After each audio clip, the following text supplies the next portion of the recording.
I feel privileged to extend my warm welcome, and I am profusely related to take an opportunity to introduce Professor Yasmin Shamsi, Head Department of Knowledge, School of Unani Medical Education and Research, Jamia Hamdard, New Delhi. She is a distinguished academician, dedicated educationist and devoted researcher, having more than 25 years of teaching and research experience. Her commitment to quality research in the Unani medicine is reflected in the fact that she has completed 12 research projects on the significant health problems such as diabetes mellitus, rheumatoid arthritis, viral hepatitis, and irritable bowel syndrome.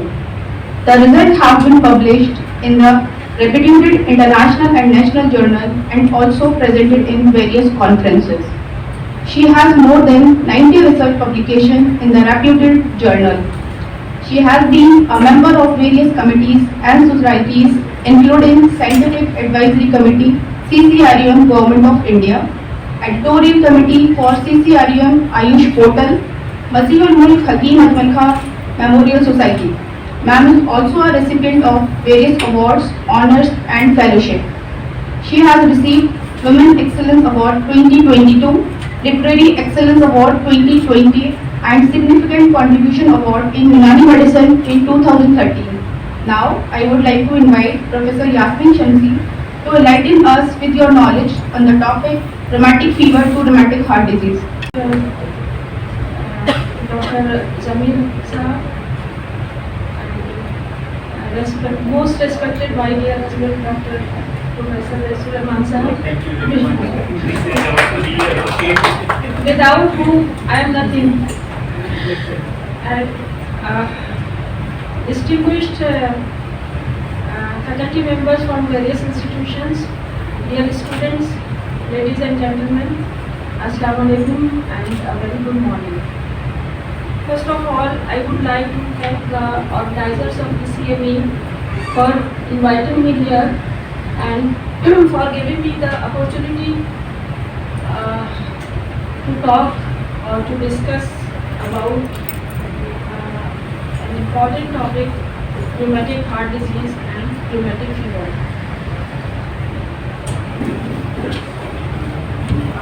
As all you know that rheumatic heart disease is a serious long-term complication of acute rheumatic fever which has been a major cardiac-related mortality, especially in the general population, especially in developing countries. And with the improvement in health and sanitation facilities throughout the world, there has been almost a 50% reduction in the mortality rate due to rheumatic heart disease over the last 30 years. However, recent estimates suggest that rheumatic heart disease still results in more than 3 lakh deaths annually. In India alone, more than 1 lakh deaths occur due to rheumatic heart disease every year. So it cannot be neglected. This disease cannot be neglected in particularly in developing countries because the prevalence is still significant in these countries.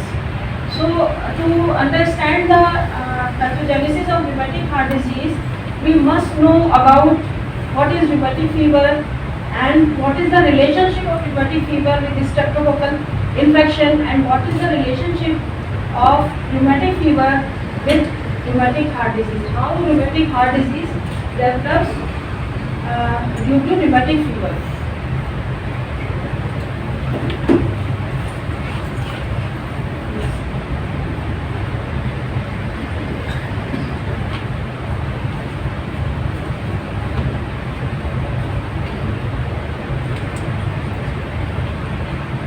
Rheumatic heart disease, as I have earlier told, that it is a serious complication of rheumatic fever, and rheumatic heart disease occurs due to the permanent damage, permanent distortion of the cardiac valves, one or more cardiac valves, which this damage is secondary to the rheumatic fever, and about 60% cases of rheumatic fever develops rheumatic heart disease, and the most commonly involved valve is the mitral valve, which accounts about 98% cases of rheumatic heart disease alone or in combination with other valves.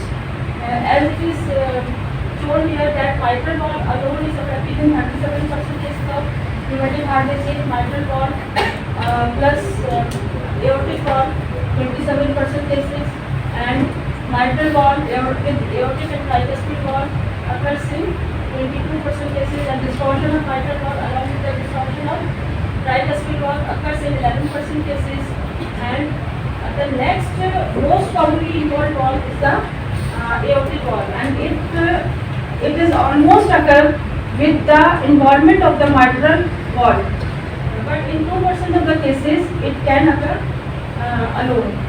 So, and the tricuspid and pulmonary valves are the least affected valves, and these valves are affected usually in a very very severe rheumatic heart disease when all the four valves are involved.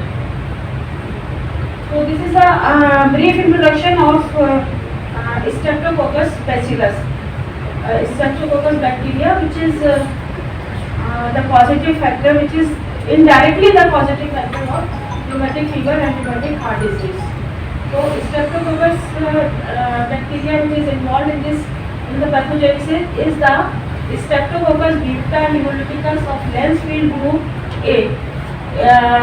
There was a lady, Rebecca Lancefield, who classified the bacteria, the Streptococcus, on the basis of presence of various specific types of carbohydrates in the cell wall into various types, almost into I think 22 types. So the group A Streptococcus is involved in the pathogenesis, and this group A Streptococcus is also known as Streptococcus pyogenes.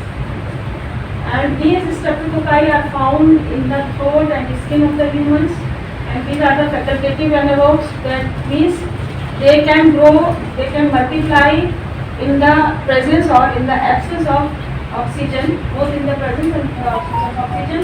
These are the opportunistic infection. जब भी कभी immunity कम होगी तो ये pathogenic हो जाते हैं, and they may survive in dust or for some time. तो usually इससे जो infection होता है droplet infection होता है, और तो डायरेक्ट होता है स्नीजिंग से, कफिंग से. दूसरा ये कि अगर ये डस्ट में भी स्नीजिंग और कफिंग से डस्ट में है तो सर्वाइव करते हैं वहाँ थोड़ी देर के लिए, तो पेशेंट को जो कैरियर है वो उसको इनहेल कर सकता है. And this is the disease caused by this streptococcus pyogenes, is self limiting disease, and इससे दो स्किन में होते हैं, दूसरे थ्रोट में होते हैं. वो जो स्किन में होंगे उससे स्किन इन्फेक्शन होगा, और दूसरे जो थ्रोट में होंगे इससे जो इन्फेक्शन थ्रोट में होगा वो कैसा होगा, सपोरेटिव इन्फेक्शन होगा, और इसका जो पोस्ट स्ट्रेप्टोकोकल कॉम्प्लिकेशन है वो नॉन सपोरेटिव होता है. दूसरा जो स्किन में होता है इससे जो post streptococcal non suppurative complication है वो है rheumatic glomerulonephritis. So the cell wall contains M protein which is antigenic in nature, and M protein के भी बहुत सारे एंटीजेनिक एपिटोप्स होते हैं, उसके अगेंस्ट एंटीबॉडीज बनती हैं, और जो एंटीबॉडीज बनती हैं उनकी क्रॉस रिएक्टिविटी होती है, हम बाद में डिस्कस करेंगे.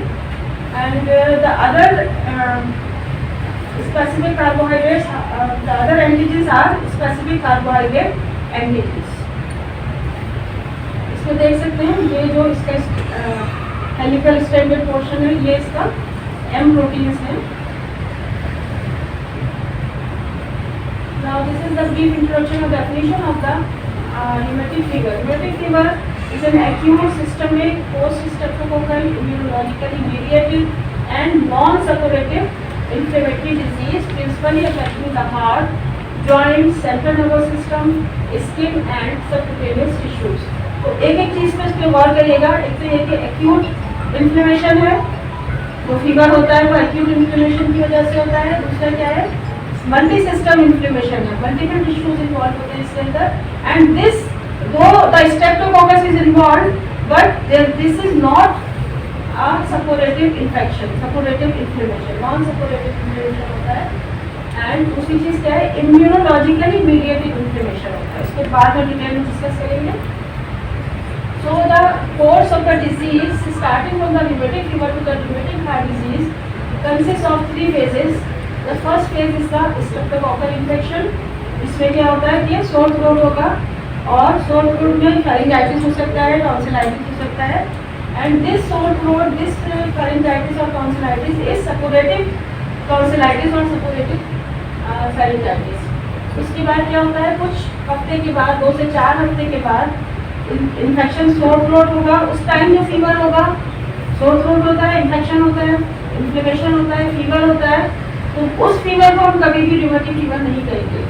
Eight the time of sore throat infection, eight the time of infection of the pharynx और टॉन्सिल्स, जो फीवर आएगा उसको हम कभी भी रिमेटिक फीवर नहीं कहेंगे. रिमेटिक फीवर कब होता है, जब सोर थ्रोट ठीक हो जाता है, सेल्फ लिमिटेड है, दवाई देंगे तब भी ठीक होगा, नहीं देंगे तब भी ठीक होगा. तो उसके बाद जो कॉम्प्लिकेशंस हैं, उससे जो फीवर आएगा उसको हम कहते हैं rheumatic fever, acute rheumatic fever. Acute rheumatic fever, आप इससे ध्यान में आता है कि क्रॉनिक रिमेटिक फीवर भी कुछ होता होगा, तो ऐसा कुछ नहीं है. पहले जब एंटीबायोटिक्स अवेलेबल नहीं थी और ये डिजीज होती थी, तो क्योंकि एंटीबायोटिक की अवेलेबिलिटी की वजह से सोर थ्रोट ठीक नहीं होता था, बार बार रिकरेंट इन्फेक्शन होता था, उसकी वजह से फीवर भी होता था, रिमेटिक फीवर भी होता था, तो इसको क्रॉनिक कह दिया गया था. लेकिन क्रॉनिक नहीं है, जो भी है ये एक्यूट रिमेटिक फीवर है. तो इसको एक्यूट का वर्ड इसलिए लगा हुआ है, otherwise you can say rheumatic fever.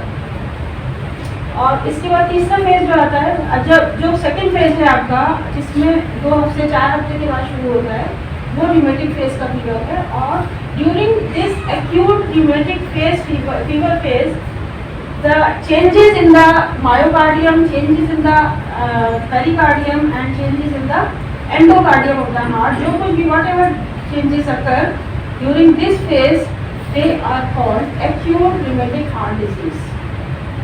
And उसके बाद क्या होगा, कुछ अरसे के बाद, कुछ सालों के बाद, जो परमानेंट डैमेज हो जाएगा वॉल्व्स के अंदर, परमानेंट चेंज आ जाएगा, उसको हम कहते हैं chronic rheumatic heart disease.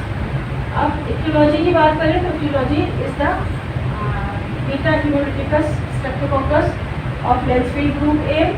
And अभी हमें बताई गया कि यूजुअली टॉन्सिलाइटिस होती है, फेरिंजाइटिस होती है. एंड जो स्किन का होता है उससे क्या होगा, post streptococcal glomerulonephritis.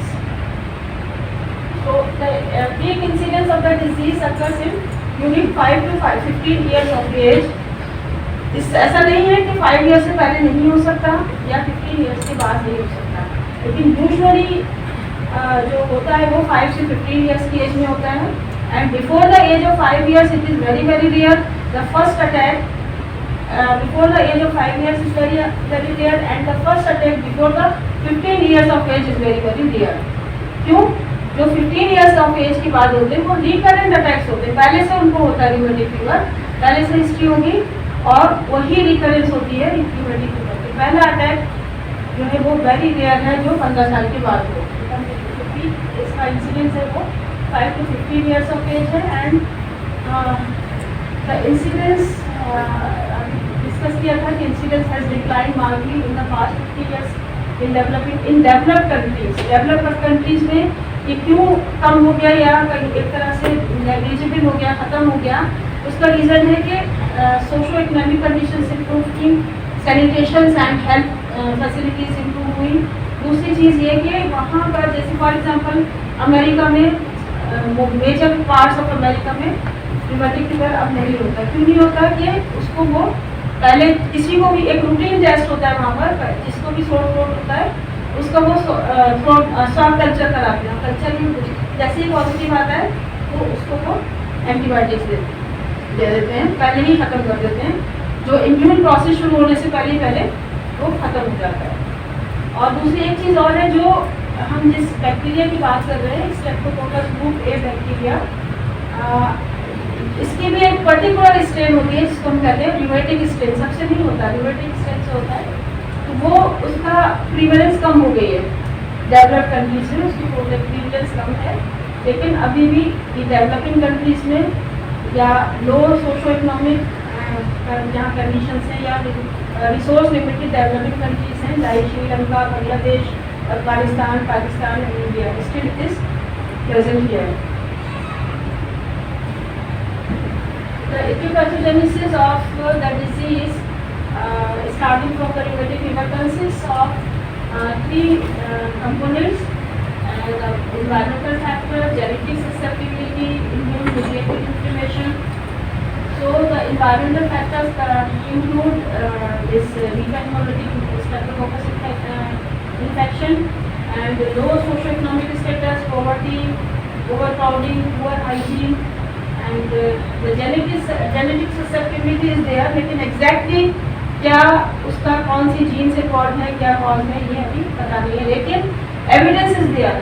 For example, जो जितने भी स्ट्रेप्टोकोकल सोर थ्रोट के केसेस होते हैं, उसमें सबको नहीं होता.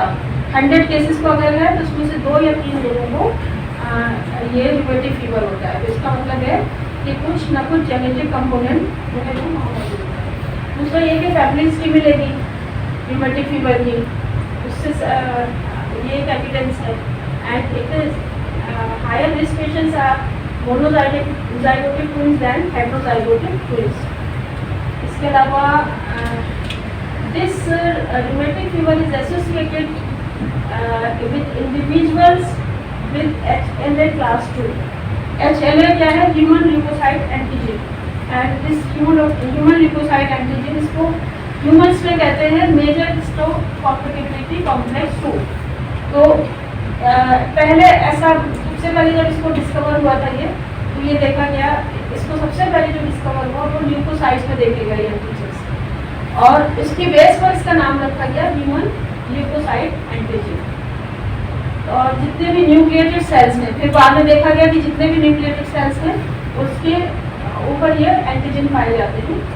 तो इसका स्पेसिफिक नाम शुरू में क्योंकि ल्यूकोसाइट्स पे देखा गया था, इसलिए ह्यूमन ल्यूकोसाइट एंटीजन रखा गया.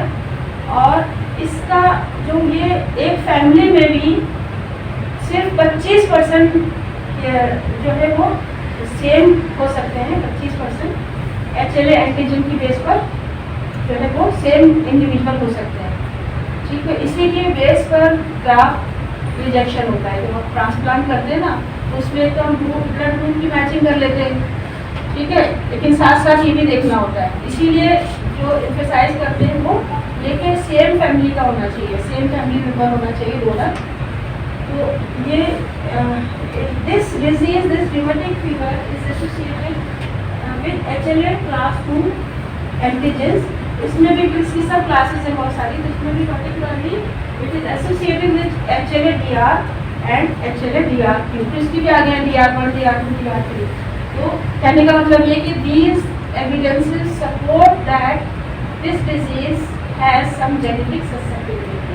These individuals who develop rheumatic fever have some genetic susceptibility. And the other component, third component, is the immune-mediated inflammation. This disease occurs due to the inflammation resulting from some immunological mechanism.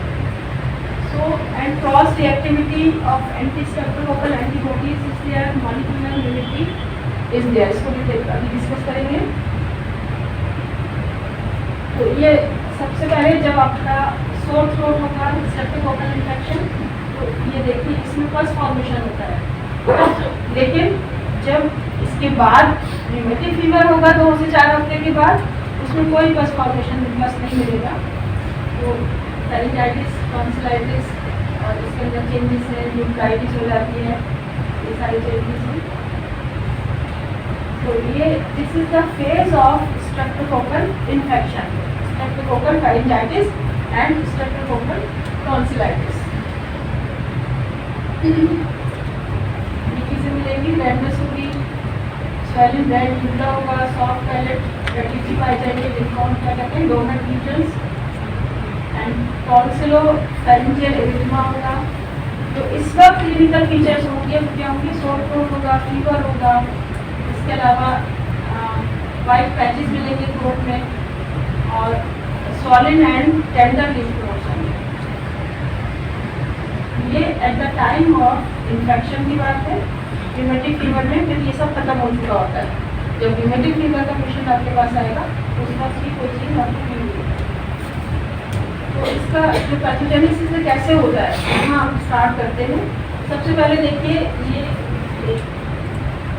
जो spot नजर आ रहा है, this is the throat infection with streptococcal group A Streptococcus. अब क्या होगा, natural process है कि यहाँ से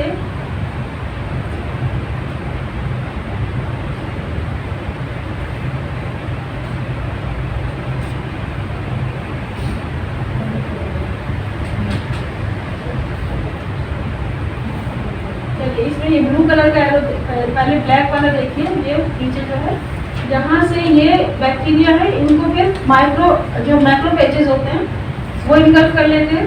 ठीक है ना, नेचुरल प्रोसेस है ये इसको लेकर के जाएंगे कहाँ पर, लिम्फ नोड पे, जो आपका इम्यून सिस्टम है वहाँ पर जाएंगे और वहाँ पर फिर इसका ये जो इसके अंदर बैक्टीरिया है मैक्रोफेज के अंदर, ये इसको प्रोसेस करके सरफेस पर ले आते हैं। Now this macrophage becomes antigen presenting cell.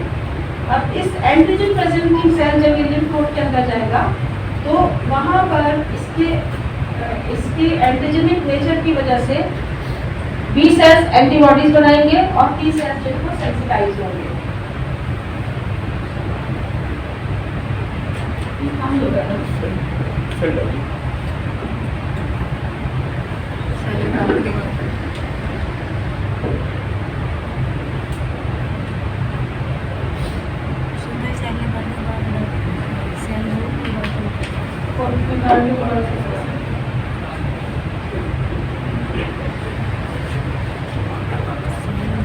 वो दूसरा डलवाने में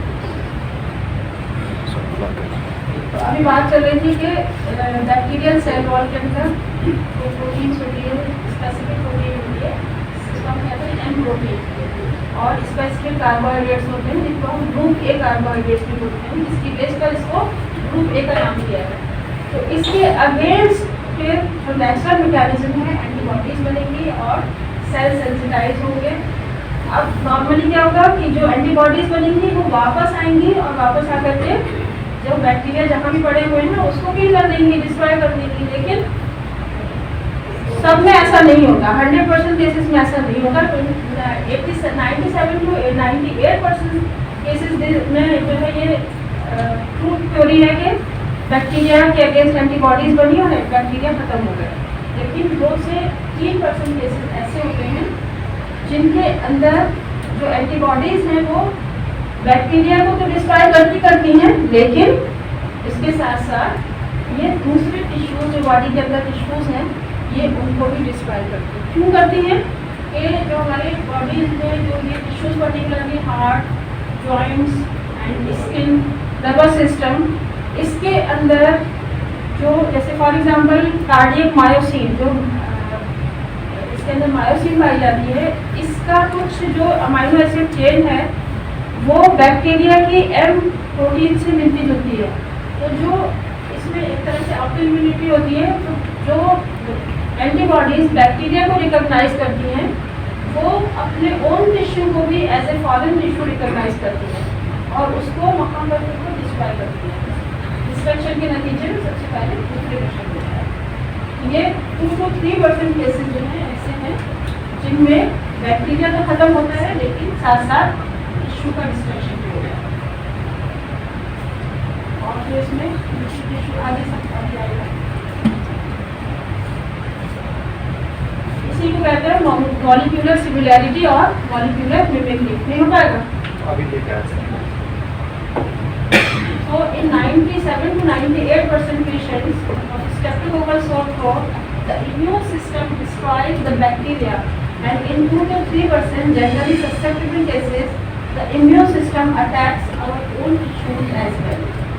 And these tissues are cardiac tissue, nervous tissue, joint and synovial, particularly synovial joints, skin and subcutaneous tissue. अब ये देखिए जो ये आपका लेफ्ट साइड में बना हुआ है ये बैक्टीरिया है। बैक्टीरिया की सेल वॉल कैप्सूल होता है, इसके अंदर कैप्सूल के अंदर हाइलुरोनिक एसिड होता है और this hyaluronic acid is similar to the hyaluronic acid present in the joints. and the cell wall end proteins and cell wall associated end proteins resemble with the molecular similarity with the myosin in the heart muscles, and this the group A carbohydrate, जो group carbohydrate लिखा हुआ है, it means group A carbohydrate जिसकी base पर इसको bacteria को group A का नाम दिया गया है। जो कार्बोहाइड्रेट इसके अंदर पाया जा रहा है वो कार्बोहाइड्रेट इसकी जो एंडोकार्डियम है उसके अंदर भी पाए जाते हैं, पर्टिकुलरली मॉलिक्यूलर एंडोकार्डियम। तो ये मॉलिक्यूलर सिमिलैरिटी मैच कर रही है। अब जब एंटीबॉडी इसी तरीके से जो आपकी सेल मेम्ब्रेन है बैक्टीरिया की, उसके अंदर जो प्रोटीन्स लिपिड्स और ग्लूकोज होते हैं वो रिसेंबल करते हैं sarcolemma of the this myocardial cells and sarcolemma of the brain sales.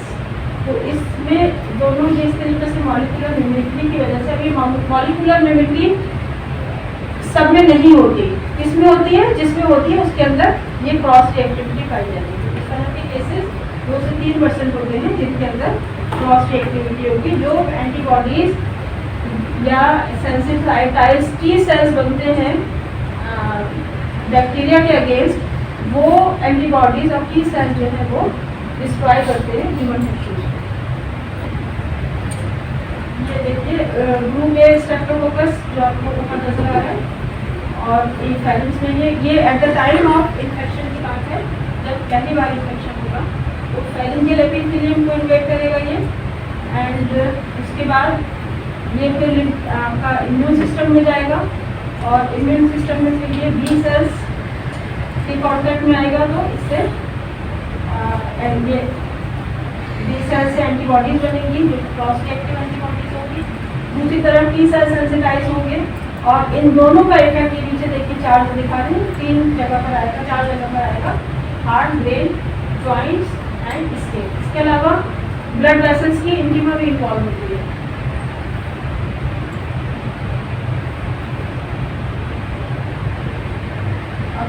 Molecular mimicry की वजह से क्या होगा? Antibodies to and protein react with the cardiac myosin, cytoplasm and articular cartilage, and इसके नतीजे में क्या होगा? जो हाइपर सेंसिटिविटी जो डेवलप होगी वो किस टाइप की होगी? Type 2 hyper sensitivity.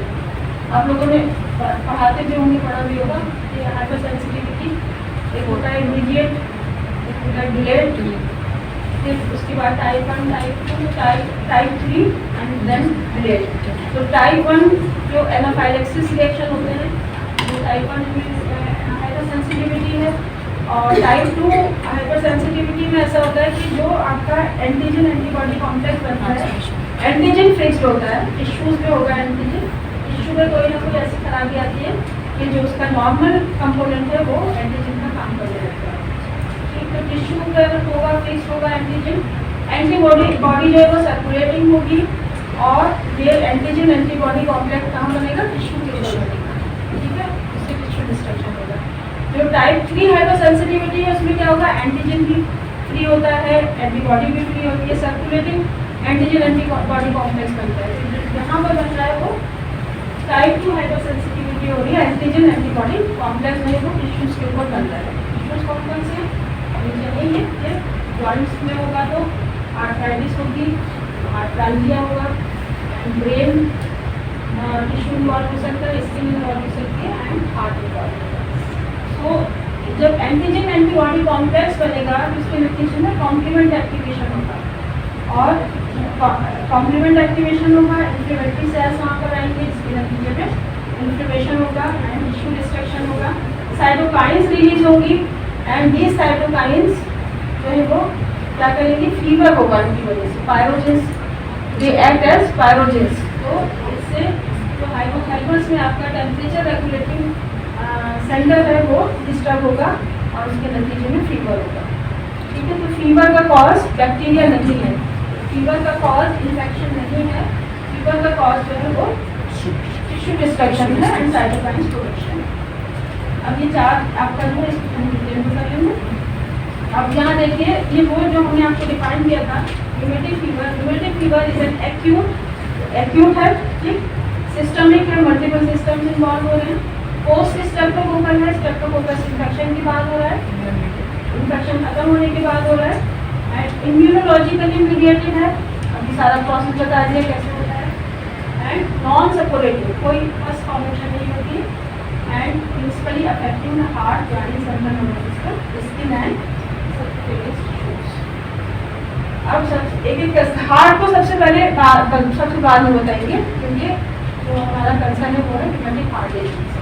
तो 1 by 1 इसको करते हैं डिस्कस। जॉइंट्स में कैसे होगा?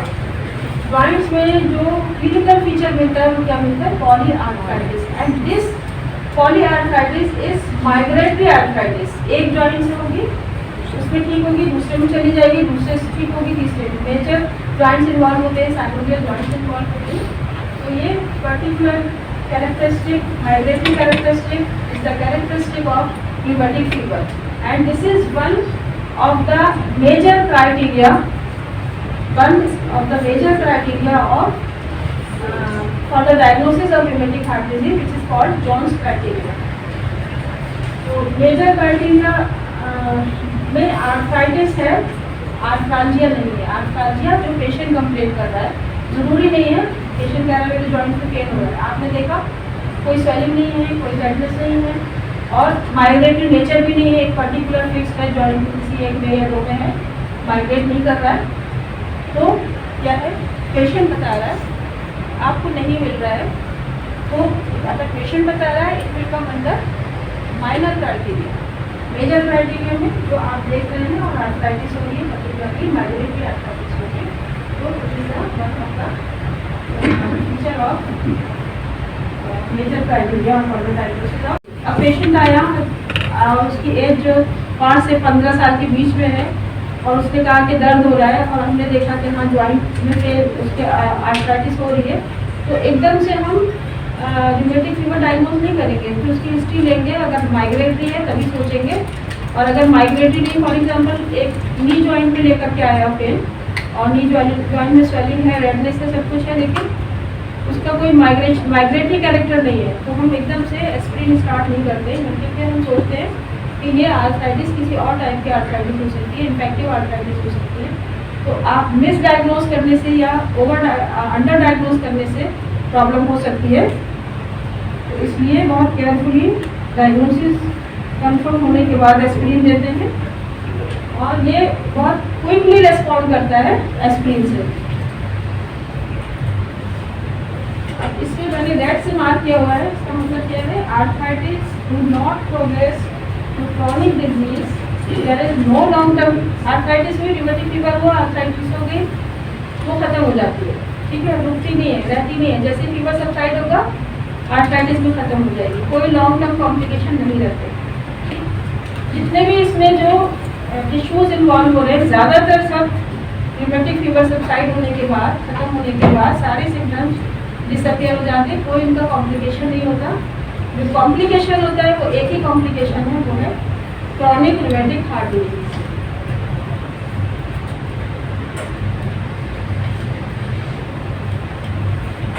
ये इस तरह से मिलेगा बॉडी में।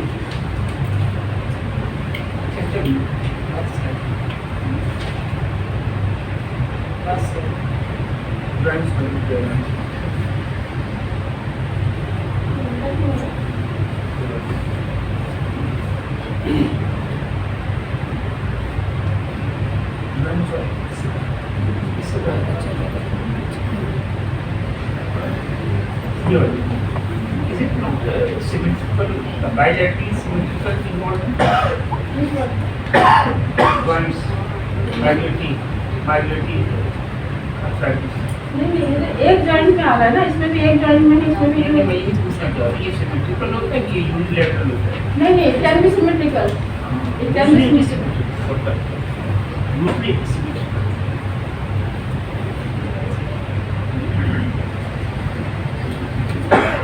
Now come to the involvement of the nervous tissue. Nervous system में जो अभी हम बात कर रहे थे एंटीबॉडीज की, तो जो एंटीबॉडीज कार्बोहाइड्रेट, ग्रुप कार्बोहाइड्रेट के अगेंस्ट बन रही हैं, वही एंटीबॉडीज अटैक करती हैं बेसल गैंग्लिया। बेसल गैंग्लिया क्या चीज़ है? आपने सुना होगा ना कि what is ganglia, what is this nuclei. तो central nervous system, the collection of neuronal cell bodies in the central nervous system are nuclei and the collection of neuronal cell bodies in the peripheral nervous system are called ganglia. तो ये ganglia brain में कहाँ से आ गई? तो ये misrepresentation है, misnomer है जो एक चला आ रहा है. Otherwise these are the nuclei. तो बेस ऑफ द ब्रेन में, बेस ऑफ द सेरिब्रम के अंदर एक ये basal ganglia collection of neuronal cell bodies होते हैं और इसके अंदर जो एक इम्पॉर्टेंट स्ट्रक्चर है वो है substantia nigra. And in substantia nigra dopamine receptors are found and dopaminergic neurons are found. तो इसी के इन्वॉल्वमेंट से आपका जो डिजीज होती है वो पार्किंसंस डिजीज होती है. अब यहाँ पर क्या हो रहा है? यहाँ पर जो एंटीबॉडीज बन रही हैं वो बेसल गैंग्लिया के न्यूरॉन्स को अटैक करती हैं. दिस बेसल गैंग्लिया एक्चुअली ये जो है ये there are neuronal circuits in the basal ganglia and these are the motor program stores. They have motor program stores. और जब इसके अंदर कोई इन्फ्लेमेशन होगा तो ये जो मोटर प्रोग्राम्स हैं ये एबनॉर्मली डिस्चार्ज होने लगते हैं, जिसके नतीजे में क्या होगा? Abnormal and non coordinated movement, purposeless movements होंगे ट्रंक एंड लिम्स के. इसके नतीजे को हम कहते हैं कोरिया.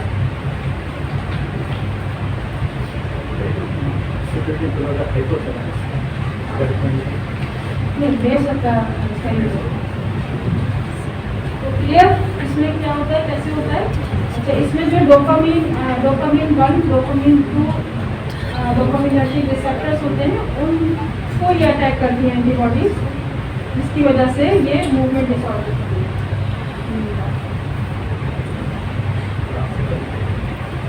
तो this is the Korea and this usually this is a little late complication of acute rheumatic fever. 2 महीने 3 महीने 4 महीने के बाद भी आ सकता है. And it is also a major criteria for the diagnosis of rheumatic fever.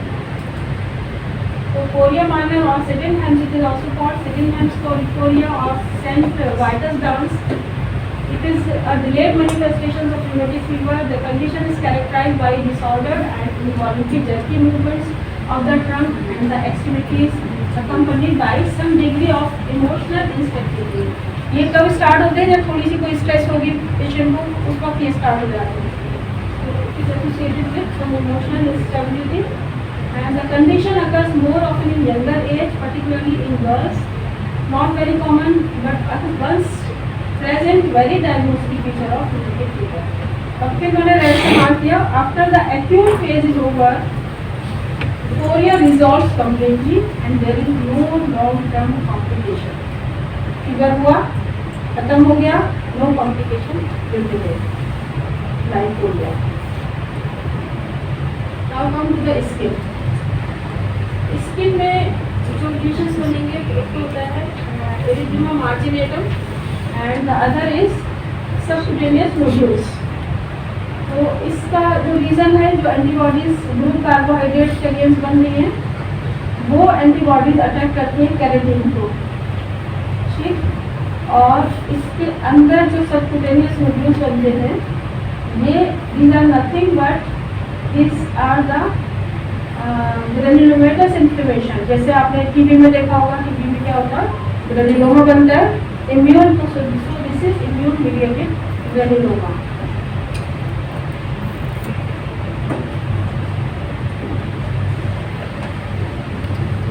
तो एरिथेमा मार्जिनेटम क्या होगा? एरिथेमा मार्जिनेटम में एक रेड स्पॉट डेवलप होता है पहले, फिर जो सेंट्रल पार्ट है उसका वो हील अप हो जाएगा और इन्फ्लेमेशन या एरिथेमा है मार्जिन को चला जाता है. इसी वजह से इसको कहते हैं erythema मार्जिनेटम. This is non-pleuritic erythematous rash and it is characteristic of rheumatic fever. If it is present, it is also diagnostic feature, major diagnostic feature of the rheumatic fever. And these lesions occur mainly on the trunk and proximal parts of the extremities. Upper extremities, upper arm पे होगा, thighs पे होगा, front पर होगा. And the erythematous area develops, rapidly grow up, then central area is really बताई है मैंने, and inflammation is growing on the margins resulting in slightly elevated margins. Due to this, the lesion is called erythema marginatum. And this erythema marginatum is transient and migratory and heals completely with no long-term complication. It's also heals. ठीक है, transient होता है, थोड़ी देर के लिए होता है, थोड़े अरसे के लिए, और फिर ये कम्प्लीटली डिसअपियर हो जाता है.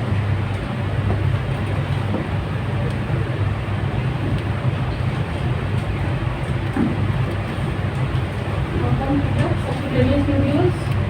Subcutaneous nodules of rheumatic fever occur more often in children than in adults.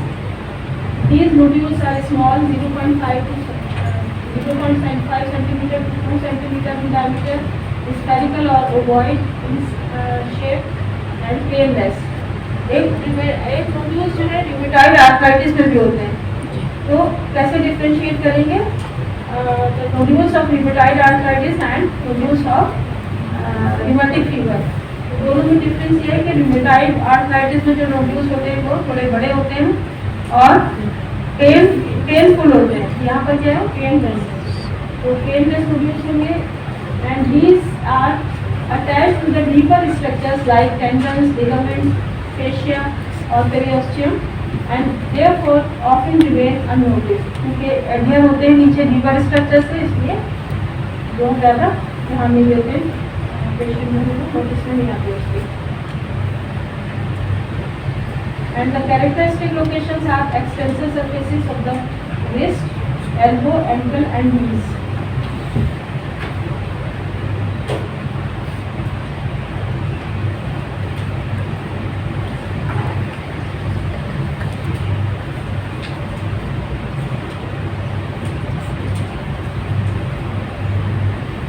Now come to the heart. Rheumatic fever से rheumatic heart disease होती है. कैसे होगी है? कोई इम्यून मैकेनिज्म है, जस्ट ब्रीफ इसको देख लीजिए एक नज़र. एंटीबॉडीज बनी, एंटीबॉडीज क्रॉस रिएक्ट करेंगी हार्ट टिश्यू से. ये rheumatic एंडोकार्डाइटिस बाद में देखिए इस time.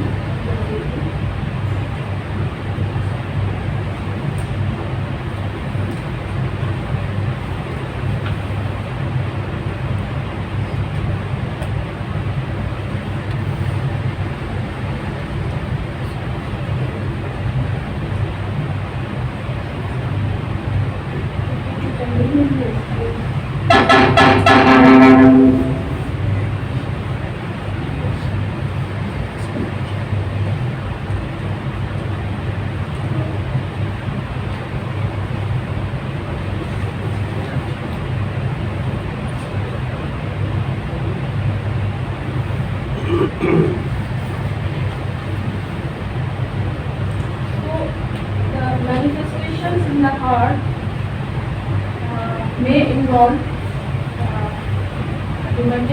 involve pericardium, endocardium and myocardium. The rheumatic immune process can involve pericardium, myocardium, endocardium, including the valvular endocardium. इसके नतीजे में क्या होगा? There will be pericarditis, myocarditis, endocarditis, or it may involve all the three layers of the heart. And in 60 to 80% of cases, there is involvement of all the three layers of the heart, and this condition is known as pericarditis. So this is the myocardium, all the three layers: myocardium, pericardium, and endocardium. This is myocardium, this is pericardium, this is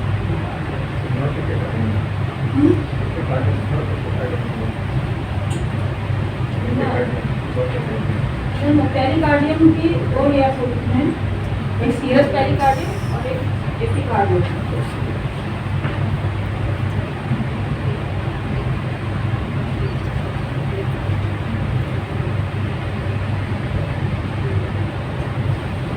So come to the rheumatic pericarditis. The immune system attacks parietal as well as visceral layer होता है pericardium.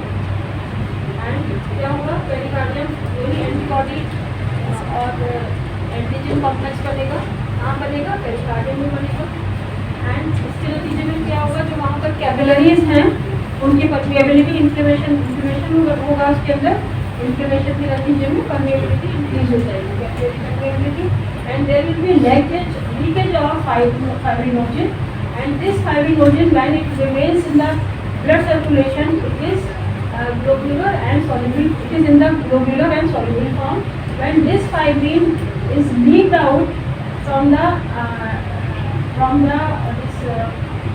capillary endothelium, then this will become polymerized and converted into fibrin stents. तो क्या होगा पहले कि capillary endothelium enlarge होगी. इससे जो ब्लड सर्कुलेशन के अंदर फाइब्रिनोजन है वो बाहर आएगी और fibrinogen then will be converted into fibrin. और फिर ये फाइब्रिन का डिपोजिशन होगा एंड इसके नतीजे में जो पेरिकार्डाइटिस होगी इसको हम कहेंगे फाइब्रिनस पेरिकार्डाइटिस. एंड जब इसको हम देखते हैं ग्रॉसली और इसका एक फ्लैप उठा करके देखते हैं तो it will look like bread is spread on the butter. बिल्कुल इस तरह से नज़र आता है. जैसे ये देखते हैं आप, इस पर ब्रेड के ऊपर बटर लगा हुआ है, ऐसे ही ये नज़र आएगी.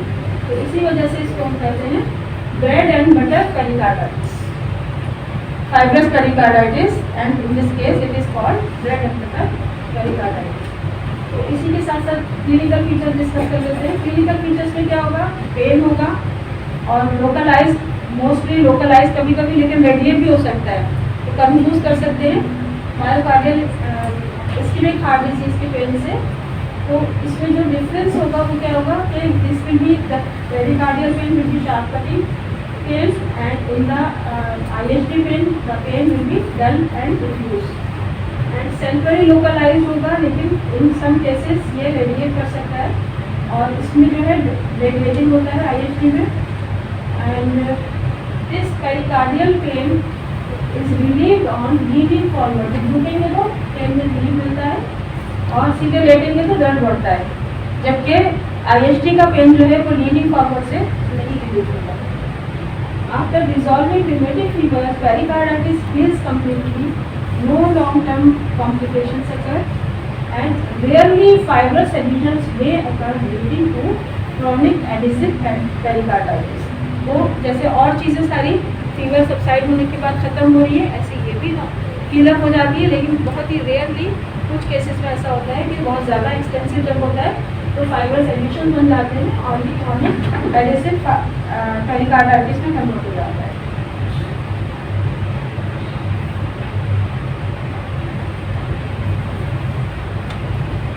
अब दूसरा जो टिश्यू इन्वॉल्व होगा वो क्या है? Myocardium. Myocardium acute myocarditis is a very serious complication of acute rheumatic fever. क्या होगा? इन्फ्लेमेशन होगा मायोकार्डियम में. वही टिश्यू इम्यून मीडिएटेड इन्फ्लेमेशन होगा और इसके नतीजे में मायोकार्डियम जो है वो लूज होगी, फ्लैवी होगी, इन्फ्लेम्ड होगी और हाइपोकाइनेटिक होगी. इन्फ्लेमेशन की वजह से इन्फ्लेमेशन का एक्यूट इन्फ्लेमेशन का फीचर है लॉस ऑफ फंक्शन. तो प्रॉपर फंक्शनिंग नहीं कर पाएगी. जब प्रॉपर फंक्शनिंग नहीं होगी तो प्रॉपर कॉन्ट्रैक्शन नहीं होगा, कार्डियक आउटपुट नहीं होगा प्रॉपर. तो नतीजा क्या होगा इसका?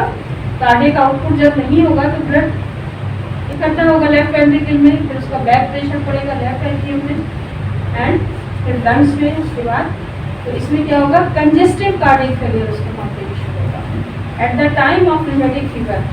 रूमेटिक फीवर के बाद की बात नहीं है, at the time of rheumatic fever. दूसरा क्या होगा कि हार्ट, एक तो फीवर है, फीवर की वजह से हार्ट रेट ज़्यादा है. हार्ट रेट ज़्यादा तो है लेकिन पूरी फोर्स के साथ वो कॉन्टैक्ट नहीं कर पा रही है. उसके नतीजे में बैक प्रेशर पड़ेगा और कंजेस्टिव कार्डियक फेलियर होगा. इसमें जो क्लिनिकल फीचर्स आएंगे वो लेफ्ट वेंट्रिकुलर फेलियर के कम आएंगे, कंजेस्टिव हार्ट फेलियर के फीचर्स ज़्यादा आएंगे. And atrial fibrillation due to the involvement of the conduction system. ठीक है, कंडक्शन सिस्टम इन्वॉल्व होगा तो atrial, and this is the most dangerous acute complication, patient की डेथ हो सकती है। तो रूमेटिक फीवर में अगर बहुत सीवियर मायोकार्डाइटिस है तो या तो पेशेंट की डेथ हो जाएगी, लेकिन अगर पेशेंट बच गया तो फिर कोई रेजिडुअल इफेक्ट नहीं रहता, कोई कॉम्प्लिकेशन बचता नहीं, एब्सोल्युटली नॉर्मल हो जाएगा। Myocarditis develops during acute phase of rheumatic fever and heals completely after resolving the fever. However, sometimes it is so severe that it may result in death of the patient. और इसमें जो microscopic features होंगे या इसके अंदर जो tissue में changes आएंगे वो देख लेते हैं। शॉक बॉडी सुना होगा सबने, ध्यान देंगे होंगे। These are very small 1 to 2 millimeter inflammatory lesions which are immune mediated granulomas. तो granulomas टाइप के lesions बन जाएंगे and these are spheroidal और fusiform। होने तो दो, ये देखिए सब कंप्लीट है दोनों का। ये आपका ग्रेनुलोमा है, ये fusiform shape का है। Distinct tiny structures may be visible to naked eye as small white spots। naked eye से नजर आ सकते हैं, white spots नजर आएंगे। सिर्फ अगर क्रॉस भी देखेंगे, माइक्रोस्कोपली देखेंगे तो इसके अंदर क्या क्या स्ट्रक्चर्स होंगे ये डिस्कस कर लेते हैं। Aschoff bodies are specially found in the vicinity of the small blood vessels. ये स्मॉल ब्लड वेसल्स है, इसकी विसिनिटी में शॉक बॉडीज बन रही है and in the myocardium and in the endocardium. कभी कभी पेरिकार्डियम में भी बनती है शॉक बॉडीज, स्पेशली जो है वो मायोकार्डियम और एंडोकार्डियम में बनती है। And tunica adventitia of the proximal part of the aorta, यहाँ ना बन सकती है। अब इसके अंदर क्या होता है, इसके अंदर देखिए एक होता है आपका, एक तो साइज हो गया 1 to 2 मिलीमीटर साइज की होगी। इसके अंदर लिम्फोसाइट्स होंगे। कौन से लिम्फोसाइट्स है ये? जो सेंसिटाइज लिम्फोसाइट्स, ठीक है ना, जो एंटीजन पहुंचा था लिम्फेटिक सिस्टम में, इम्यून सिस्टम में, वहाँ बीटा सेल्स सेंसिटाइज हुए थे, beta cells antibody, T cells बने थे, टी सेल्स एंटीबॉडीज, और टी सेल्स जो सेंसिटाइज हुए वो यहाँ पर आएंगे। एंड इसके अलावा क्या होगा इसके अंदर, ये जो आप देख रहे हैं पर्पल कलर के स्पॉट्स, ये क्या है? Macrophages. And these macrophages are जो लार्ज मैक्रोफेजेस, और इनके अंदर जो न्यूक्लियस होती है उसके अंदर रिबन लाइक क्रोमेटिन होता है, नजर नहीं आता। एंड फिर ये जो मैक्रोफेजेस है ये फ्यूज होकर के ये जाइंट सेल बन जाते हैं, और इन मैक्रोफेजेस को, जो मॉडिफाइड मैक्रोफेजेस हैं, इनको एनिस्को सेल्स कहते हैं। ये एक्सक्यूसाइड होते हैं, एनिस्को सेल्स कहलाते हैं। और ये जो फ्यूज होने के बाद, एनिस्को सेल्स जो हैं फ्यूज होने के बाद ये जो बनते हैं ये कहलाते हैं अशॉफ सेल्स। ठीक है, ये 3-4 जो नजर आ रहे हैं इसमें फ्यूज होते हुए, तो ये इसका कैरेक्टरिस्टिक फीचर है अशॉफ बॉडीज का। तो ये अशॉफ बॉडी इसके अंदर नजर आएंगी माइक्रोस्कोप के द्वारा। अब अगर हम क्या कराएंगे, चेस्ट एक्सरे कराएंगे, तो चेस्ट एक्सरे में हार्ट इनलार्ज होगा, डायलेटेशन हो जाता है, और इसके अलावा क्या होगा, पल्मोनरी कंजेशन, ये पल्मोनरी कंजेशन और इनलार्ज होता है हार्ट। और ईसीजी कराने पर ईसीजी में आपको मिलेगा पीआर इंटरवल इंक्रीज होगा। नॉर्मली 120 to 200 मिलीसेकेंड होता है, इसमें ये जो आपका बनता है P2R, तो P से लेकर के R के बीच का जो डिस्टेंस है ये इसका इलाज हो जाएगा। एक्सरे में इलाज कार्डियक कैसे नजर आएगा, प्रोलॉन्ग पीआर इंटरवल। इकोकार्डियोग्राफी कराएंगे तो क्या मिलेगा, जो इकोकार्डियोग्राफी में आपका वॉल्वुलर डिफेक्ट मिलेंगे, और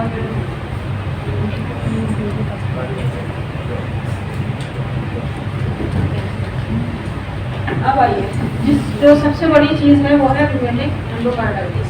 रूमेटिक मायोकार्डाइटिस भी हील हो जाएगी, या तो पेशेंट बहुत सीवियर होगा तो डेथ हो जाएगी, और जो रूमेटिक एंडोकार्डाइटिस अगर बचेगा तो वो कम्प्लीटली हील हो जाएगा, उसमें कोई रेजिडुअल इफेक्ट नहीं आएगा। एक चीज़ है कि पेशेंट जो प्रेजेंट करता है, पेशेंट आता है हमारे पास, उसको वो दो चीज़ें लेकर के आता है, एक है फीवर और दूसरा सीवियर आर्थराल्जिया। तो वो जो प्रॉब्लम है वो पेशेंट के घर वालों को परेशान करती है, जो जॉइंट पेन है उससे परेशान होते हैं घर वाले। लेकिन अगर कार्डियक इन्वॉल्वमेंट हो रहा है तब फिजिशियन या डॉक्टर परेशान होता है कि अब ये सीरियस कंडीशन है। तो ये सीरियस कंडीशन अगर निकल गई, मायोकार्डिटिस का केस निकल गया, तो फिर कोई घबराने की बात नहीं है। अब आइए आप endocarditis, rheumatic endocarditis new mechanism specially attacks the valvular endocardium. उसके नतीजे में क्या होगा, inflammation of the valves and during acute fever due to fever tachycardia rapid hitting of the inflamed valves। और क्या होता है कि जो टैकीकार्डिया हो रहा है, जल्दी जल्दी हार्ट बीट कर रहा है, तो जो मार्जिन है वॉल्स की ये जल्दी रैपिडली हिट करेंगी, ठीक है, और इन्फ्लेमेशन ऑलरेडी होगा वहाँ पर। उसके नतीजे में इरोजन्स डेवलप हो जाएंगे, margin of the heart walls के ऊपर इरोजन्स होंगे, और जब इरोजन्स होंगे तो वहाँ पर फिर क्या होगा, ये प्लेटलेट्स एग्रीगेशन होगा एंड देन फाइब्रिन डिपोजिशन होगा and formation of vegetation. Platelet aggregate हो रहे हैं, फाइब्रिन डिपोजिशन हो रहा है, और प्लेटलेट से फिर प्लेटलेट ग्रोथ फैक्टर निकलता है, फिर सब मिलकर के आउट ग्रोथ बन जाती है, जिसको हम वेजिटेशन कहते हैं। And these vegetations are found along the line of the closure of the leaf tips. Is it different than the rest of bodies? Which one? This vegetation. No, this is different. तो अब ये देखिए, मैंने ये बनाया है बीच में आपका र्यूमेटिक। अब ये र्यूमेटिक फीवर ऐसा कम होता है कि र्यूमेटिक हार्ट डिजीज एक बार र्यूमेटिक फीवर होने से हो जाती है। थोड़े बहुत चेंजेस आ सकते हैं, आते हैं, लेकिन बार बार जब अटैक होंगे, बार बार र्यूमेटिक फीवर होगा, तब आपकी क्रॉनिक र्यूमेटिक हार्ट डिजीज जाती है। तो पहले क्या होगा, ये फीवर हुआ, फीवर के अंदर फिर आपका जो pericarditis, myocarditis, endocarditis, pericarditis heal हो गई, मायोकार्डाइटिस हील हो गई। उसके बाद जो एंडोकार्डाइटिस है, एंडोकार्डियम में हीलिंग के बाद थोड़ा बहुत इफेक्ट आ जाता है, थोड़ा बहुत डिस्टॉर्शन होता है।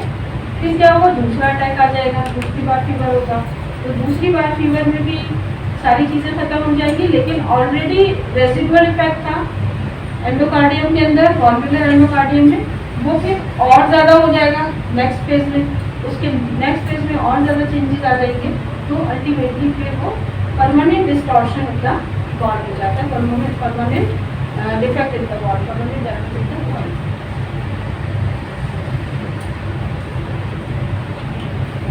ये चीज़ें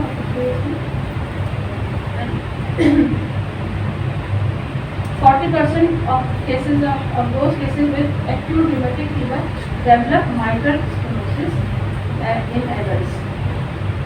जब rheumatic fever के टाइम जो एंडोकार्डियम इन्वॉल्व होती है, एंडोकार्डाइटिस होती है, उस टाइम जो होगा वो बच्चों में क्या होता है, रिगर्जिटेशन मिलेगा, ठीक है, लेकिन जब धीरे धीरे होते होते अल्टीमेटली माइट्रल स्टेनोसिस हो जाती है। कभी कभी रिगर्जिटेशन एंड स्टेनोसिस दोनों एक साथ पाए जाते हैं, ठीक है, दोनों पाए जाते हैं एक साथ।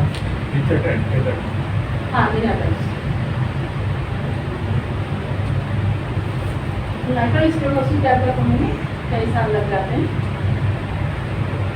तो ये वही चीज़ है, pericarditis completely dissolve, myocarditis completely dissolve, but endocardium progressively damaged with each attack, resulting in permanent distortion of the wall.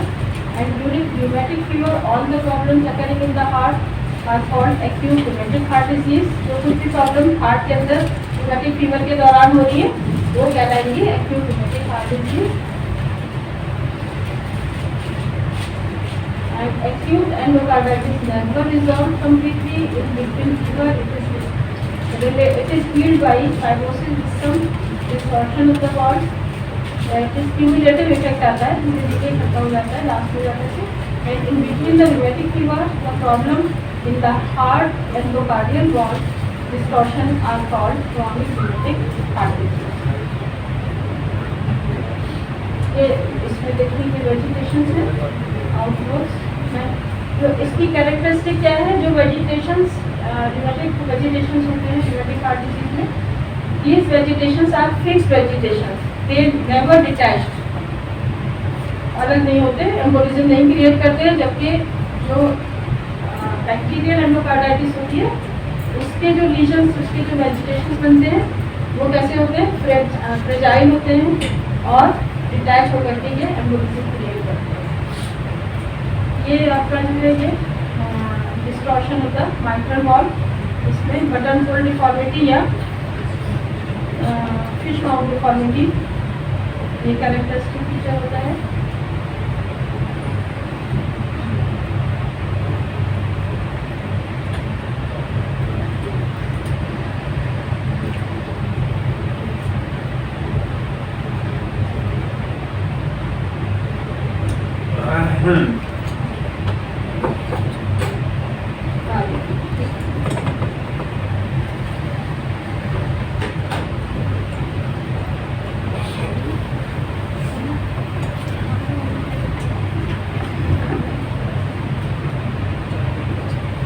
Clinical feature तो साथ में हमने डिस्कस कर ही लिए थे। क्या क्या होंगे, फीवर होगा, पॉलीआर्थराइटिस होगा, पॉलीआर्थराइटिस होगा, माइग्रेटरी आर्थराइटिस होगी। And the disease generally presents with migratory polyarthritis and fever. ये दो चीजें लेकर के आता है पेशेंट आमतौर पे। And no single specific laboratory diagnostic test is available. कोई एक अकेला टेस्ट ऐसा नहीं है जिसके आप कह सकते हैं ये रूमेटिक फीवर है। Clinical diagnosis of rheumatic fever and rheumatic heart disease is made in a case with antecedent laboratory evidence of streptococcus throat infection in the presence of any two of the major criteria or occurrence of one major and two minor criteria. And this is the Jones criteria. Jones criteria was initially introduced by T.D. Jones in 1944 and then it was revised in 1992, and in 2004 WHO adopted this revised Jones criteria for the diagnosis of rheumatic fever. The major criteria includes carditis, polyarthritis, chorea, Sjögren's chorea इसको हम कहते हैं, erythema marginatum, subcutaneous nodules. And the minor criteria includes fever, arthralgia, previous history of rheumatic fever, raised ESR, raised C-reactive proteins, and leukocytosis. ECG findings of prolonged PR interval. तो अगर दो major criteria हैं तो diagnosis confirm है, अगर एक major criteria या और दो माइनर क्राइटेरिया साथ में है तो डायग्नोसिस कंफर्म है। साथ में फिर कुछ सपोर्टिव एविडेंस होने चाहिए and these supportive evidences are positive throat culture for group A streptococci. Positive throat culture की हिस्ट्री होगी, जिस पर फीवर में आएगा उसका तो नहीं मिलेगा। तो जैसे डेवलप्ड कंट्रीज हैं वहाँ पर रूटीन में होता है, यहाँ तो हम लोग नहीं करते। कोई भी आता है पेशेंट क्या करते हैं, सीधी या तो उठा के एंटीबायोटिक दे देते हैं या फिर हम लोगों के पास आता है यूनानी ट्रीटमेंट जैसा है। एंड ये जो ASO टाइटल है एंटी स्ट्रेप्टोलाइसिन वो इसका या तो राइजिंग टाइटल होना चाहिए, पहले 100 था 200 हो गया, दूसरी बार में तीसरी बार में और ज़्यादा हो गया, या फिर it must be more than 200 units in adults and more than 300 units in children. And other criteria, other supportive criteria are raised titers of other streptococcal antibodies, anti-streptokinase, anti-streptohydrogenase and anti-DFS. ये बहुत सारे enzymes और toxins इससे release होती हैं। तो इनका जो रोल है रूमेटिक फीवर में कोई रोल नहीं है, ना तो ASO का रोल है ना इनका, ये सिर्फ डायग्नोसिस में काम आ सकते हैं, अदरवाइज इनकी पैथोजेनेसिस में इसका कोई रोल नहीं है। ये इसकी पैथोजेनेसिस का रोल कहाँ पर है, जब फेरिंजाइटिस या टॉन्सिलाइटिस होती है। And evidence of carditis, carditis किस बेस पे हम करेंगे, chest X-ray, cardium chest X-ray में क्या मिलेगा, cardiomegaly and pulmonary congestion. ECG में prolonged PR interval, first degree AB block and features of pericarditis. तो फीचर्स ऑफ पेरिकार्डाइटिस में नॉन स्पेसिफिक फीचर है इवेल्यूएशन। एंड इकोकार्डियोग्राफी में क्या मिलेगा, cardiac dilatation and walls abnormalities.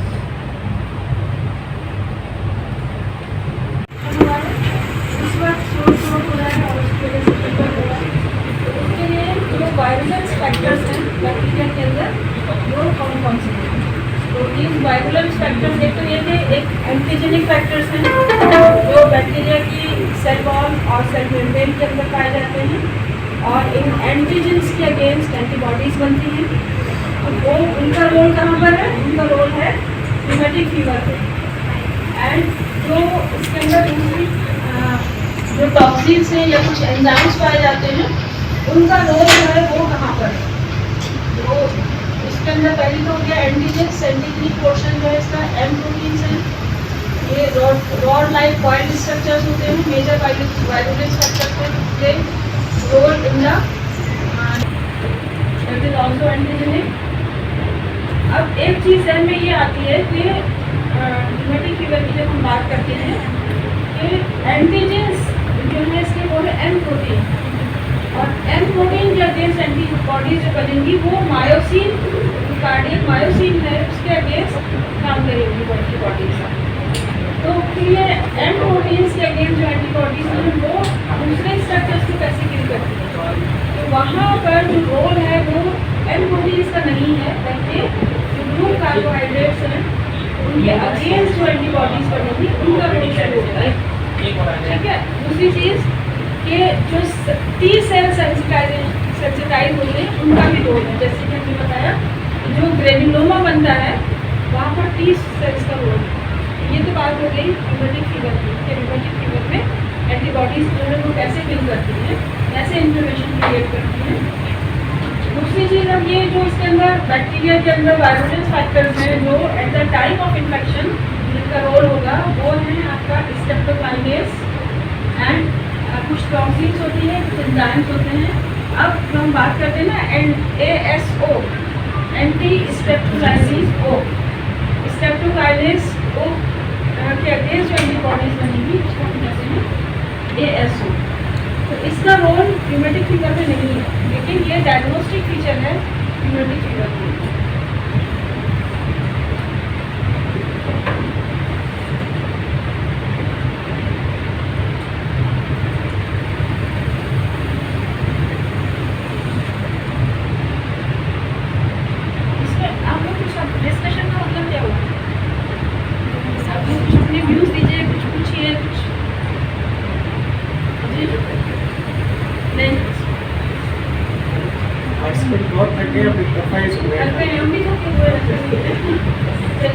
दूसरा है हाइड्रोनाइडेज। इसके बात कर रहे थे जॉइंट्स में भी होता है और यहाँ भी होता है। तो इसके अगेंस्ट एंटीबॉडीज बनेंगी दोनों जगह करेंगे टारगेट। इसके अलावा पायरोजेनिक एक्सोटॉक्सिन्स होती है। ये देखिए एक होता है साइटोकाइन्स जिसका रोल न्यूमेटिक फीवर में है। साइटोकाइन्स रिलीज होंगी वो पायरोजेंस का काम करेंगी वो न्यूमेटिक फीवर में है। लेकिन यहाँ पर क्या है बैक्टीरियल टॉक्सिन्स है। At the time of infection bacterial toxins will play the role in the development of fever. इसके अलावा हीमोलाइसिन्स हैं। There are 2 haemolysins which are produced by the bacteria. Streptolysin O, which is oxygen labile and immunogenic in nature, and the other is it induces the production of anti-streptolysin O ASO titer after the infection with streptococci. तो diagnostic इसका role नहीं पता है कि ये करता क्या है। जो स्ट्रेप्टोलाइसिन है तो क्या करती है, लेकिन इसका यह है कि डायग्नोस्टिक है। दूसरी और तो इसके अंदर दूसरे कंपोनेंट्स दूसरा है streptolysin S which is oxygen stable. तो क्या मतलब होता है ऑक्सीजन लेवाइल एंड ऑक्सीजन स्टेबल?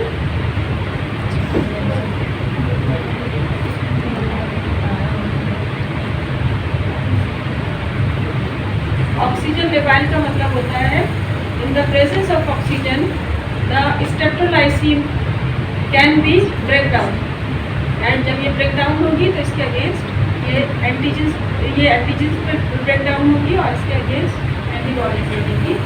दूसरा जो इसका स्ट्रेप्टोलाइसिन S है दिस इज ऑक्सीजन स्टेबल। तो ये स्टेबल रहता है, इसके अंदर ब्रेक डाउन नहीं होता।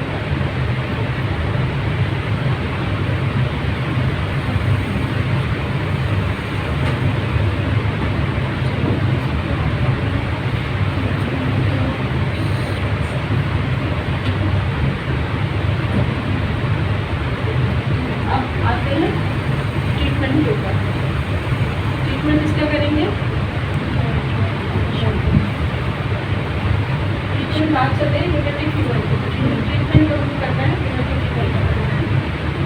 तो सबसे पहले देखिए सोर थ्रोट हुआ, उसका ट्रीटमेंट कल्चर एंटीबायोटिक, ठीक है। अब पेशेंट को हो गया न्यूमेटिक फीवर, तब क्या करना है, तो सबसे पहले है इसको सपोर्टिव ट्रीटमेंट देते हैं, ठीक। सपोर्टिव ट्रीटमेंट में bed rest, treatment of congestive cardiac failure, इसके लिए वेजिटेबल्स है, डायबिटीज है, ट्रीटमेंट ऑफ कोरिया, कोरिया के लिए क्या देंगे, ट्रैंक्विलाइजर देंगे, डायज़ेपाम देंगे, rest of the joints and supportive sprinting, जो इतना सीवियर पेन होता है जॉइंट का रेस्ट देंगे, स्प्रिंटिंग करेंगे, and anti inflammatory, lot of inflammation is there, तो anti inflammatory treatment is required. And इसके लिए क्या करते हैं, aspirin 100 milligram per kg per day, per kg body weight per day देते हैं, ये इसकी डोज है। And it is given in 4 divided doses for arthritis and in the absence of carditis for 4 to 6 weeks। अगर carditis नहीं है सिर्फ 6 weeks, and then you tapered off gradually।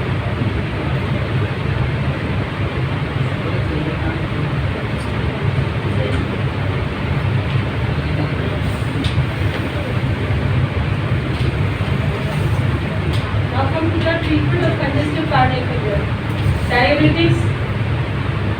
अब डायबिटिक्स में अब बीमारी की बात कर लेते हैं थोड़ी बहुत, हम क्या कर सकते हैं, तो डायबिटिक्स देंगे। डायबिटिक्स में हमारे पास क्या क्या हो सकता है, सोयाबीन, खरबूजा, उसमें गाजर, उसमें कुछ उसमें सोया, मुफ्तदात में, और इसके अलावा मुफत्तिहात देंगे, कार्डाइटिस है मुफत्तिहात देंगे, कंजेस्टिव हार्ट फेलियर है, तो इसके लिए मुफत्तिहात में क्या क्या होगा, उष्णा, संदन,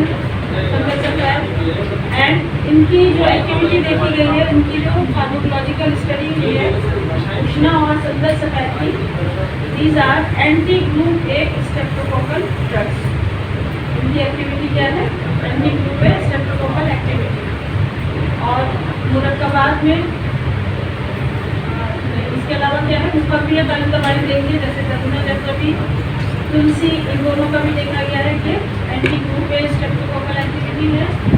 और मुरक्कबात में खमीरा आवेशम, खमीरा गाउजुका, अमरी जवाहर वाला एंड शबीर संदर दे सकते हैं। एंड ट्रीटमेंट ऑफ कोरिया, यूनानी में क्या ट्रीटमेंट करेंगे कोरिया का, मुसक्किन आसाब दवाई देंगे, जैसे संदर सफेद, उष्णा, दरुना जत्रबी, अक्के जज्बात, खमीरा गाउजुका, ऊस सलीब। इसके अलावा और क्या हो सकता है, संखा होली, एंड संखा होली के अलावा ब्रंजासिड, इसका वशमुल की सकीर आसाब है, तो दे सकते हैं। एंड सुमुलुद्दीन का इस्तेमाल कर सकते हैं। एंटी इंफ्लेमेटरी ट्रीटमेंट में यूनानी में क्या हो सकता है, मको, कासली, उसमें कता, उसमें तकमी,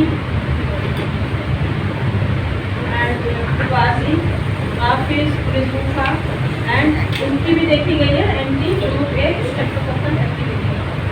एंड एंटीबायोटिक के तौर पर हम क्या दे सकते हैं, खांसी, सतावर, जाओशीर, ये डायबिटिक भी है, एक्सपेक्टोरेंट भी है, एंड बनफ्शा एंटीबायोटिक है, एंटीडेसिव है। ये उस टाइम हम इस्तेमाल कर सकते हैं जब सोर थ्रोट होता है। एंड हंसराज या परसियाउशन है, इसकी भी एक्टिविटी एंटीबायोटिक, डायबिटिक है, ये आपकी कार्डाइटिस में और न्यूमेटिक फीवर में काम करेगी। And these are all anti group A streptococcal drugs.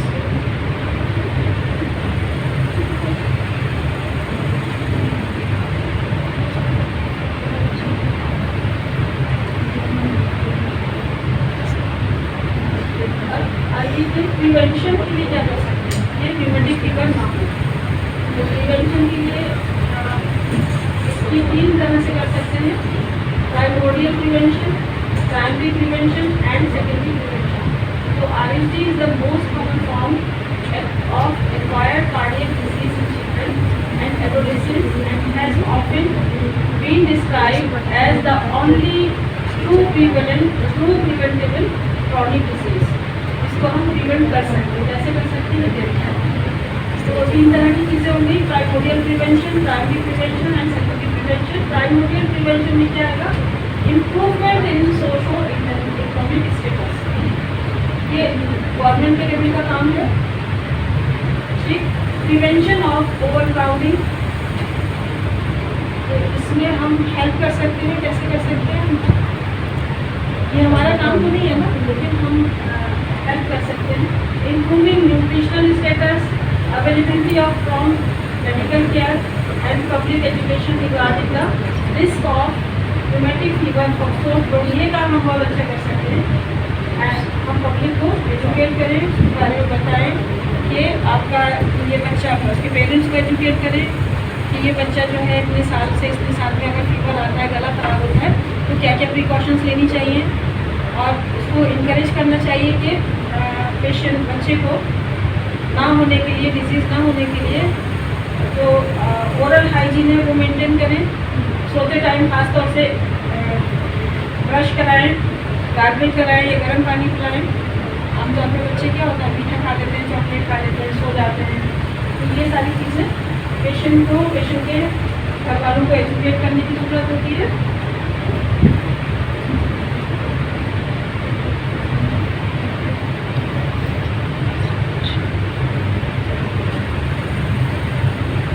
Primary prevention के लिए, ये तो प्राइमरी प्रिवेंशन होगी, और जो प्राइमरी प्रिवेंशन है उसमें अगर किसी को सोल थ्रोट हो गया और पता चल गया कि ये कल्चर पॉजिटिव है, इसको जो है वो रूमेटिक फीवर हो सकता है। जरूरी नहीं है कि सबको हो, मैंने बताया था कि 2 से 3% लोगों को भी होता है, लेकिन वो 2 से 3% कौन से हो सकते हैं, इसलिए जिनको भी अगर ये आता है उनके लिए फिर क्या करते हैं, प्राइमरी प्रिवेंशन के लिए देते हैं। तो इसके अंदर बेंजाथीन पेनिसिलिन जी जो 6 लाख यूनिट से लेकर के 12 लाख यूनिट तक देते हैं। 6 लाख जो है वो less than 27 kg body weight में देंगे, और 12 लाख यूनिट जो है वो more than 27 kg body weight दोनों तक देंगे। एंड कैसे देते हैं? इंट्रामस्कुलर देते हैं, एक बार देते हैं, ठीक, या फिर ओरल पेनिसिलिन देते हैं, और या क्या देते हैं, हाँ, ओरल पेनिसिलिन में फिनॉक्सिल मिथाइलिन पेनिसिलिन में 250 मिलीग्राम 3 टाइम्स डेली ओरल देते हैं 10 डेज तक। एडल्ट्स में कितनी देते हैं? 500 milligram 3 times daily. And for individuals allergic to penicillin, penicillin से एलर्जी होती है, उनको क्या देंगे? एरिथ्रोमाइसिन देंगे। अभी वो फार्मूला से पूछ लेंगे, उससे भी अच्छी तो हो जाता सोल थ्रोट ऑफ फीवर, तो एरिथ्रोमाइसिन दे देंगे। अगर वो ठीक हो रहा है, फिर नहीं है, तो यही यहाँ पर यही प्रॉब्लम है ना कि यहाँ पर हम लोग क्या करते हैं कि पेशेंट को जैसे हुआ आमतौर पे, तो अगर हम लोग डॉक्टर हैं तो सबसे पहले क्या करेंगे? एंटीबायोटिक दे देते हैं, बच्चा आगे ना बढ़े, कोई दूसरी प्रॉब्लम ना हो। कल्चर कराने का ट्रेंड ही नहीं है यहाँ पर। और या फिर प्रैक्टिशनर्स के पास जाते हैं लोग, तो वो भी फिर एंटीबायोटिक स्टार्ट कर देते हैं। तो एकदम से ब्लाइंडली नहीं करना चाहिए। और इसके अलावा एरिथ्रोमाइसिन के अलावा और दे सकते हैं। एरिथ्रोमाइसिन ना देनी हो तो इथाइल सक्सिनेट 14 मिलीग्राम पर kg 4 times daily, and maximum 1 gram per day तक दे सकते हैं। And for penicillin sensitive patients erythromycin is the drug of choice. अब प्रिवेंशन के लिए फिर आ जाइए, इन बारे में क्या कर सकते हैं? प्राइमरी प्रिवेंशन के लिए जो अभी बात की है, बहुत सारी हर्ब्स ऐसी हैं जिनके ऊपर काम हुआ है, और इनकी एंटी स्ट्रेप्टोकोकल एक्टिविटी देखी गई है और एंटी इंफ्लेमेटरी एक्टिविटी भी देखी गई है। ये कौन कौन सी? आर्टिस, पुलेसूफा, हिप्नोकता, अरुसा, कुबाजी, गाउजुबा, पत्नी एंड अमलतास। तो हम इस्तेमाल करते हैं, वो फ्लैशन पर है। और इसके अलावा गार्गल भी कराते हैं अमलतास से। Herbs with anti streptococcal and anti लेसिव एक्टिविटीज, ऊपर वाली कैटेगरी में क्या है? इनके अंदर 2 एक्टिविटीज पाई जाती है, anti streptococcal and anti inflammatory. दूसरी आती है जो एंटी स्ट्रेप्टोकोकल एक्टिविटी भी है और ले सकते हैं। सपिस्ता, खतमी, तुलसी, बनफ्शा, कुबाजी, एस्ट्रोसोस। मुझे लग रहा है आपने हो गया फोटो इसके No. यहाँ पर फोटो लेने के लिए तो हो रहा था इसके डिस्कशन का अच्छा वो वही तो चलेंगे।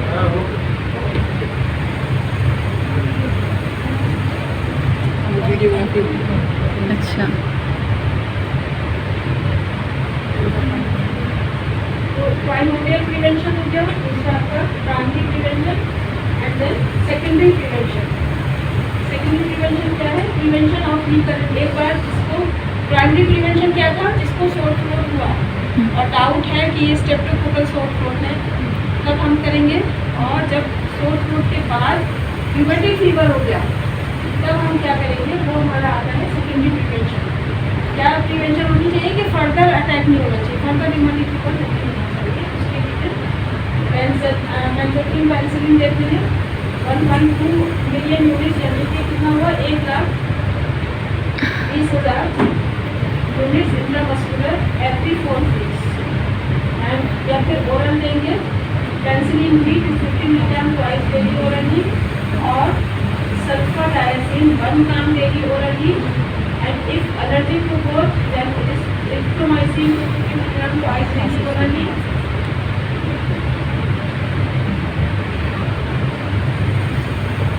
अब इसका ड्यूरेशन कब तक देंगे, सेकेंडरी प्रिवेंशन के लिए कब तक ड्रग चलाएंगे? तो र्यूमेटिक फीवर प्लस कार्डाइटिस है अगर, एंड परसिस्टेंट हॉर्ट डिसीज है तो 10 साल तक देंगे। एंड 10 साल तक देंगे या और until 40 years of the age, sometimes lifelong। या तो देखिए पहला अगर अटैक है, ठीक है, 10 साल तक देंगे, और लास्ट एपिसोड से लेकर के 40 साल तक की उम्र तक दे सकते हैं। एंड कभी कभी लाइफ लॉन्ग दिया जाता है। र्यूमेटिक फीवर प्लस कार्डाइटिस, सिर्फ कार्डाइटिस है, र्यूमेटिक फीवर है और वाल्वुलर डिजीज नहीं है अगर, तब 10 साल देंगे। और well into adulthood which ever is longer, 10 साल तक देंगे, या जब एडल्ट हो जाएगा, बच्चे को शुरू हुआ तो वो एडल्ट हो गया तब तक करेंगे। या अगर वो बाकी से 10 साल की उम्र में हुआ, 12 साल की उम्र में हुआ तो 10 साल तक देंगे। Rheumatic fever without carditis 5 years और until 21 years whichever is longer. एक हो गया विदाउट कार्डाइटिस, एक with carditis and valvular disease, and दूसरा हो गया with carditis, fever with carditis. तो दोनों होंगे ड्यूरेशन में तीनों का। तो अभी थैंक